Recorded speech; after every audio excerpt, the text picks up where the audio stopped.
There's a reason everyone and their mother has a take on Superman. It's because he's been around longer than the idea of a superhero itself. So then what do you say to someone who says Superman is lame? Well then why does everyone always seem to be talking about him? Clark Kent is Superman's critique on the whole human race. Up in the sky, look! It's a bird! It's a plane! It's Superman! Superman! Superman. Superman! I'm Superman. You're not Superman, you know. I think the reason there's always been a camp of Superman haters is the reductive analysis of ascribing him as just some invincible super being. Understandable considering the name doesn't imply otherwise, Superman, but is that enough to say that he has no personality outside of being better than everyone? I, along with the vast majority of everyone else, will tell you no. What makes Superman interesting has never been his super strength, ice breath, x-ray vision, or any of his other plethora of powers. It's his ability to, in spite of being an alien, inspire us better than any of our own. An outsider showing us how to be ourselves. Proving to us that maybe what makes him a Superman is the fact that he's just as human as any of us, flaws and all. Yet he always finds a way to do the right thing. That's my entire conceit. Less than 200 words. I believe I've answered the question sufficiently, and you can carry on if you'd like. Now let me ask you this. Why is the first instinct of a very specific type of person gonna be to comment, "Bro, Goku's way stronger than Superman, you would destroy him in a fight"? Okay, cool. Why does that matter? A character besting someone in a feat of strength has never been a very interesting conversation to me. I've always been of the opinion that the power of the character is completely in the writer's hands. They can make them stronger or weaker depending on the story. So why are we acting like this is something we can simulate based on some objective metric, like it's advanced analytics? I mean, weaker characters, factions, or armies defeat the stronger opponent all the time, both in reality and in fiction. A scrappy rebel faction going up against the overwhelming oppressor. The dark horse political candidate who, against all odds, defeats an industry plant propped up by the establishment. It's often the underdog we root for anyway, and it almost feels like the underdog wins more often in our idealized fiction, when we have control over the outcome. So if it's all relative, why are we still at a place culturally where it matters who would beat who in a fight? My theory is that it stems from 10-year-old children arguing who the strongest superhero is, never truly growing into their adult brains, and then creating the term power scaling to continue their prepubescent obsession as adults. I mean, I won't lie and say this wasn't a large part of my prepubescent life. I was very much in the give Batman enough prep time and he can end the Iraq War camp. But it really is our base instinct for some reason. If I can beat this guy in a fight, doesn't that make me better than him? I mean, sure, but beating someone to a pulp won't make you any less socially awkward and you won't be any better at parties. It all really comes down to what serves to make the narrative more intriguing. Batman defeats Superman multiple times in the canon, but that's just writers trying to tell an interesting story, not saying that Batman is objectively stronger than Superman. Having a man beat a Superman is undoubtedly a premise that would attract readership, but it also makes for an interesting read. So that's really the only reason a mere mortal can defeat a Kryptonian in any scenario. It's really become apparent that people do not care who's stronger. Maybe when superheroes were a more novel concept, a child may have gravitated towards the strongest character.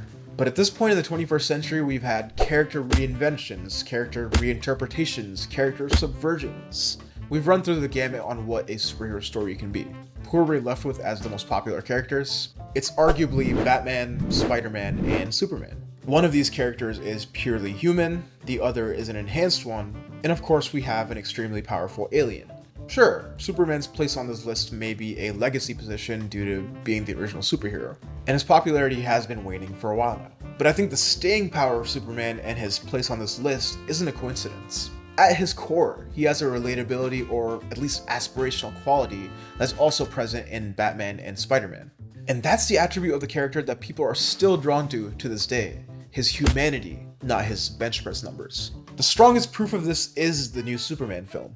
It has almost undeniably sparked a renaissance for the character at this point, with people flocking to actual comic book stores to find something to read.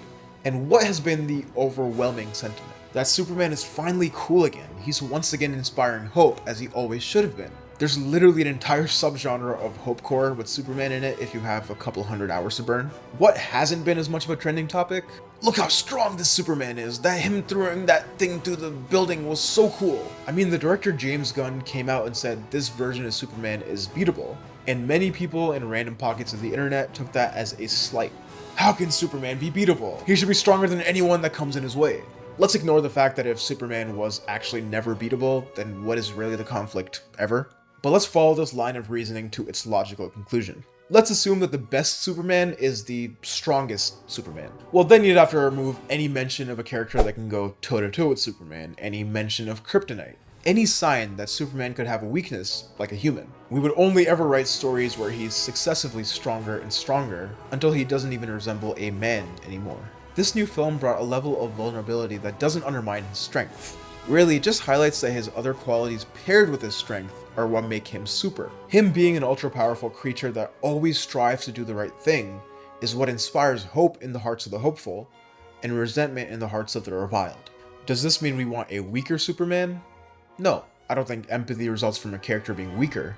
It's not weakness we seek, rather it's vulnerability. Your worldview may conflate these as one and the same, but vulnerability, like many things we tend to trivialize, is a matter of perspective. Taken from a logos lens to its utilitarian extreme, being vulnerable could be perceived as a sign of weakness.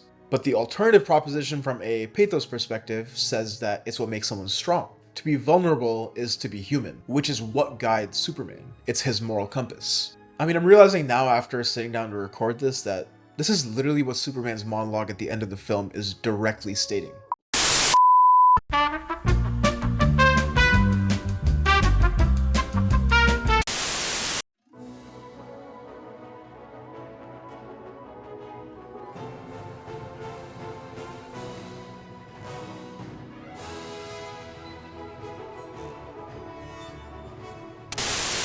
Yeah, I mean, this video feels a little unnecessary if you've already seen the film, but, you know, there you go. There are plenty of strong, incredibly powerful beings in the DC universe. There are many that can, on any day, claim the mantle of most mighty being in the observable DC continuity. But there's only one combination of belief in humanity, ingenuity, love. All of these rare traits put together to create the character we know and love. There is only one Superman. I think we're good, but we'll see.